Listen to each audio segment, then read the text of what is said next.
Hey everybody, Todd Bettenhausen here. It's time for another sim racing video. This time we're at iAdvance Motorsports on the northwest side of Indianapolis. This company is owned and operated by race driver Darren Manning, and you can see what he does here. It's mainly a driver coaching center using a very sophisticated simulator to do personal training. Anyhow, Darren's most well known, of course, for running Indy cars for AJ Foyt, Dreyer and Reinbold, and Chip Ganassi. He's also raced his earlier career was in Europe and Japan in several different formula.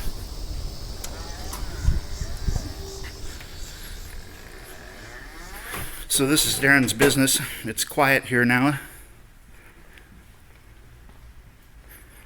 There's one of his helmets. Familiar to his fans, I'm sure. Anyhow, he's got this place set up as a little bit of a social center. Nice observation window here for the main simulator, which we'll go in and take a look at here in a second. Bars. We'll talk about this rig in a minute. But here's his main simulator. It's an Indy Lights tub with HPP pedals and a Bodner steering wheel, and this wraparound screen that they built here. So future videos, I'm sure, will feature that running. By the way, we had some iRacers here last night. We had a really great get-together.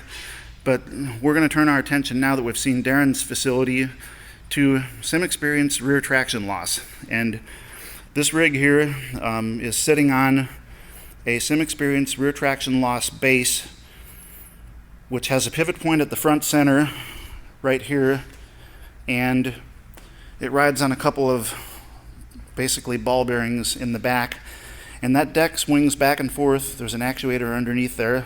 You can't do that, Carrie, because it's all connected now. Anyhow, it moves back and forth to simulate rear traction loss. There's an actuator mounted crossways underneath that connects the center of the chassis to the right side rail. So I'm going to get in a car here in iRacing, and I'm going to explain hopefully what this thing does. By the way, we might as well talk about all the equipment here really quick. These are Hugh Zinkfeld Pro pedals, and this is, of course, the SimXperience AccuForce steering wheel. So I'm going to hand the phone to Kerry, and he's going to videotape the deck and what's going on in iRacing while I continue to narrate while I get in the rig here and get situated.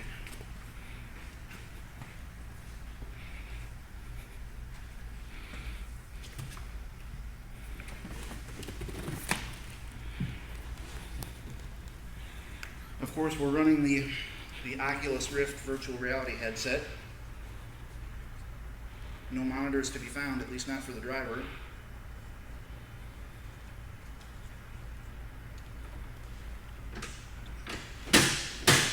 And what I've got here is I've got the sprint car on the centripetal circuit.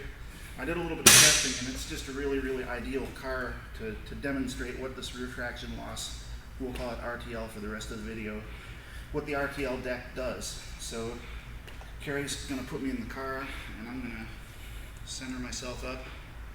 Okay, so we're ready to go now here. Sim Commander's running. I can feel vibration in the wheel that's tied to the engine RPM, and soon we'll see what this rear traction loss or RTL deck can do. So Carrie, you might want to start out by probably showing what's going on the screens. For those not familiar, this is a really simple race car. It's got straight axles in both ends and a single speed gearbox. It's very light and very powerful, and the fastest way to run is just a little bit sideways. It only makes left turns. It's set up for left turns, so you can see I'm holding the wheel very, very steady and just running at a moderate speed right in one lane of the skid pad. Now I'm going to continue to increase my speed, and this car will eventually go loose. It'll eventually go to oversteer. And that's what this deck does. You can see right now, and Carrie can verify this, I'm holding the wheel very steady and the deck is motionless, because right now the car is going the same direction it's pointing. When I get the car loose, the car is going to be pointed toward the middle of the skid pad. The tail's going to come out to the right. That's going to be oversteer. So Carrie, if you're showing the deck now, we can verify that it's nice and steady. And you can see how steady my hands are on the wheel. I'm just holding the car right in the middle of this lane. Now I'm going to pick up the speed a little bit. I might move out of lane just so it doesn't jump loose so quick on me. And we're going to see what happens when the car, there we go, there's a little bit of oversteer. When the car goes to oversteer, you can see that. And Carrie can watch both the deck and the screen in turn. And I can really feel that in my ass. I'm inducing oversteer by just tickling the throttle.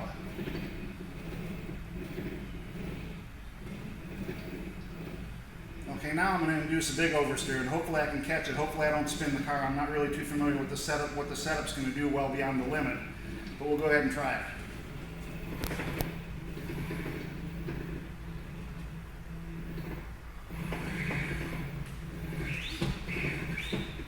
There we go. It took me 3 tries to catch it, but that's a lot of motion.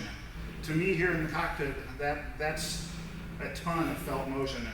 In fact, I think I could probably get reasonable cues even by dialing the deck down a little bit. So I'm going to go ahead and move out of lane, and I'm going to run faster and faster, probably until I run out of gear in this car. And I'm going to try to really, really tickle the edge of loose and see what it feels like, and just see how progressive it is, or how abrupt it is. You know, basically how good of a cue it is. So I'm going to move out, out, out. I'll give myself a little room here just in case I screw up. And I can feel that deck just barely moving. I'm tickling loose right now. Now there's no way that I'm getting enough feedback on the screen to know that the car is on the verge of loose.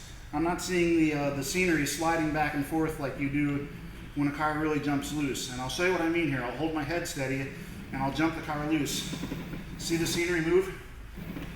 Now when I'm right on the edge of loose, which I am right now, I would have no idea that I'm on the edge of loose right now, except what I can feel that deck doing. And here I am tickling it. I'm tickling, I'm making the car loose. And I can feel that in my ass. That is so cool. I mean, I'm excited. I had no idea how good this was, but you can see how precisely I'm doing that. How precisely I'm just making the car go a little bit loose. I'm going to go out in the outer lane since I'm not out of gear yet, and I'm going to try it a little faster just for the fun of it, because it's so much fun I don't want to quit. It's a whole new sensation to sim racing, a new input that the driver can use to just know that much more about what the car is doing. And I think, initially, that this one it's going to prove to be incredibly valuable. You know, apart from what I'm feeling in the wheel, which is, right now the wheel has a very steady weight to it, except when I get the car loose, the wheel is going to lighten up in my hands. And I can feel that simultaneously. So I'm just getting the car loose, just by tickling the throttle and I'm catching it with the steering. Okay, so I think that's a pretty good overview of what this system does and what it doesn't do. You can see now I'm just driving very steadily, and the deck is stationary, as it should be, because again, the car is traveling in the same direction it's pointing. When the car is not traveling in the same direction it's pointing, that's when the deck becomes active.